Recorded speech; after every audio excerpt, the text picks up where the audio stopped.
Hey mga brods, ito na nga, Paul Lee. Isa ito sa magusto ng i-trade ng Magnolia Chicken Templado Hotshots dahil every crucial game, every endgame, wala na naman. Ito pong si Paul Lee. Zero na naman mga kabrods. And ngayon sa mga past few games ni Paul Lee, mga kabrods, ay talagang napakaunti ng production ng numero nito. Zero nga mga kabrods, zero. Tapos ang alat pa sa 3. So ito, para sa Magnolia Hotshots, iniisip na kung ayaw na ba ni Paul Lee sa Magnolia or talagang ito pong Magnolia hindi na maayos or ma-maximize yung talent ni Paul Lee. Kaya dito, alam din naman natin si Coach L.A. Tenorio aayusin na ito para nga ma-maximize yung talent ni Paul Lee or baka si Paul Lee na ang may problema.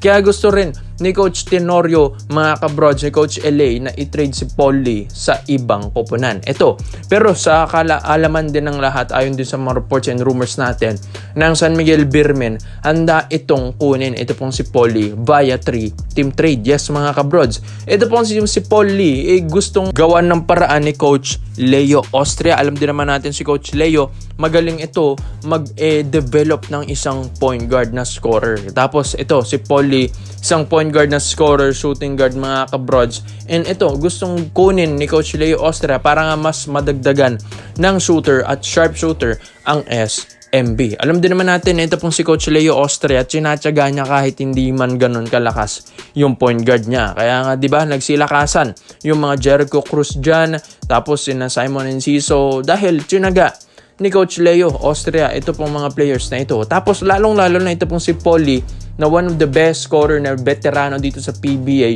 mas lalong madaling turuan nito, mga kabrods. Kaya ito pong si Coach Leo, kung bibitawan at itatapon lang ni Coach Tenorio ito pong si Paul Lee, ay handa ito pong si Coach Leo Austria na saluhin ito pong si Paul Dalistan. Yes, mga brods, dito kasi sa SMB, kailangan din nila ng mga ganitong sharp shooter. Yes, andyan na rin naman yung mga point guard na scorer like Perez, minus MVP na si Jericho Cruz, Chris Ross, medyo patapos na rin. Pero ito pong si Paul Lee, mga kabrods, meron pa Alam ni Coach Leo Austria na meron pa at kayang-kaya pa ni Paul Lee at kaya niyang ibalik yung rain or shine na Paul Lee dito sa SMB. Kayang-kaya pa, kaso nga lang, hindi ito nabibigyan ng bola. Di ba nga, yung talo nila sa Meralco Bolts, dapat si Paul yung titira. Pero yung point guard ba naman yung tumira ng last shot? Yun, doon pa lang makikita mo na ito, kayang-kayang gawin ito ni Coach Leo Austria ng play si Paul Lee, lalong-lalo na sa endgame sa mga clutch plays. Yes, sabi nga nila, nasa coach din kasi yan. Kapag hindi mo ginamit ng maayos yung player mo, talagang hindi niya mailalabas yung full potential niya. Kaya dito sa SMB, kayang-kaya na lang makakuha yung laro ni Paul Lee nung rain or shine days.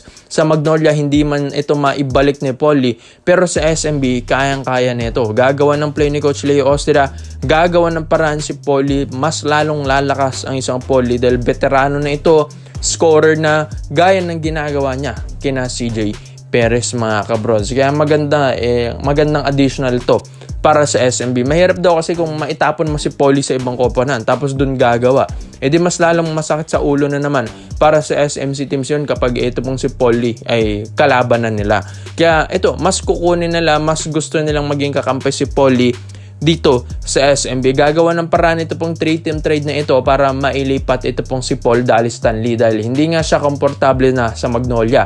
Hindi na rin komportable ang Magnolia sa kanya. Kaya dito, malay natin, mas maibigan niya yung laro niya dito sa SMB with Coach Leo Austria. Komento mo lang, upit mo dito mga bros, Paul Lee traded to SMB. Dito naman po tayo sa kabilang balita naman natin, mga kabrods. Ito na, alam din naman natin na ito pong si Scottie Thompson na kahit na maganda ang ginagawa na ito at mga nilalaro sa mga past few games sa Barangay Nebra San Miguel ngayong All Filipino Cup 2025 to 2026. Alam din naman natin na si Scottie ay isa rin sa mga go-to guy ng Barangay Nebra San Miguel. Ito po kasing veterano na ito, mga kabrods, sa babalit at na reports na baka gawing trade asset ng Ginebra. Alam ko, malaki ang kawalan para sa Barangay Nebra San Miguel na mawala si Scottie Thompson dahil hindi lang naman sa mga assist, rebounds ito bumabawi para sa Barangay Nebra San Miguel dahil yung scoring din nito nag-i-improve, mga kabrods, sa rebounds, assist, Syempre kilala na dyan si Scottie Thompson, Mr. Stats nga rin daw ito, Mr. Overall din ang mga laruan din nito mga kabrods. Hustle pa lang, depensa, rebound mga kabrods neto ni Scottie Thompson. Isa ito sa mga dahilan kung bakit napakatagal at isa sa mga highest paid player sa PBA. Ito pong si Scottie Thompson and most successful player na rin. Pero dito nga sa All Filipino Cup 2025 to 2026 mga kabrods, nababalita at reports na ito po palang Converge Fiber Xers ay ito, interesado sila na makuha ito pong si Scottie Thompson. Sino ba naman kasing hindi magkakaroon ng interest kay Scottie? May balita at reports nga rin tayo na gusto nga rin ito ng ibang bansa rin. Katulad na lang ng mga Japan, Korea, Taiwan, parang gusto rin offeran sa na si Scottie Thompson, kaso hindi nila mahigitan yung offer ng Barangay Nebra San Miguel kay Scottie kasi ang taas na ng sahod talaga niyan ni Thompson para sa Barangay Nebra San Miguel mga brods. Pero ito na nga sa Converge kasi napakaganda ba naman kasi ng offer dito mga kabrods. Ang iyon offer lang din naman ng Converge ay walang iba kundi ito pong si Mikey Williams. Yes, alam din naman natin si Mikey Williams, one of the best scorer dito sa PBA and one of the talagang controversial player na rin kahit papaano, 'di ba mga kabrods, kasi nga ito yung player na kailangan malaki ang sahod nito, malaki ang bigayan dito sa kanya para makapaglaro. Masigilas nga hindi makapaglaro ito kasi paano ba naman gusto nito yung malaking sahuran ang gusto nito ni Mikey Williams. Kaya nga dito para sa Barangay Nebra San Miguel medyo mahirap-hirap na desisyon nito para sa kanila dahil itong si Scottie, kahit sabihin natin na Mr. Overall kung maglaro,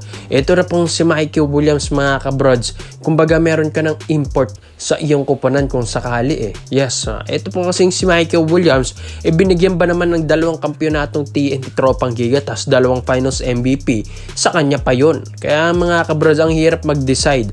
Mawala man si Scottie Thompson pero hindi naman ramdam ito ng Hinebra. Bakit? Nandyan naman si Michael Williams na paapalit sa kanya na one of the best scorer and scoring champion na rin ng PBA ito. And grabe kung maglaro para kang merong import mga kabrods, with or without Rondoy Hollis Jefferson dati sa TNT, napapakampiyon niya ang TNT Tropang Giga mga kabrods. Yan ang kagandahan kay Michael Williams.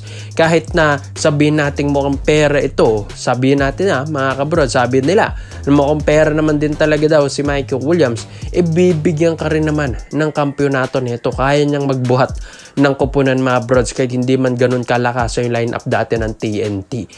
Kumbaga parang meron kang import, tapos pag import conference mas malala pa yun dahil para ka merong 2 import niyan. Kaya dito kay Justin Brownlee tapos Mikey Williams parang 2 import, pero yun nga, heads up and prayers up kay Justin Brownlee dahil nagsasuffer nga daw ngayon ng pneumonia. Pero ito po kay Scottie Thompson and Mikey Williams trade mga kabrods, medyo mahirap na desisyon ito. Pero kung gusto rin ng Hinebra si Mikey Williams, why not? Talaga ganito naman sa SMC, business kung business lang din naman ito. Win-win situation din naman ng trade. Pero kung ayaw naman ng Hinebra, syempre okay lang din dahil ang Converge lang din naman ang may gusto kay Scottie Thompson. Hindi naman ito pipilitin ng Converge, if ever lang naman mga kabrods, dahil medyo mahirap ito at napakataas din ng value ni Scottie Thompson. Kaya ikaw mga brods, sa tingin nyo ba fair lang ba ang trade na ito? Kaya komento mo lang po dito mga brods. Isa natin yan. Salamat po sa panonood mga brods. This is Kings Basketball. Yun lang, I'm out.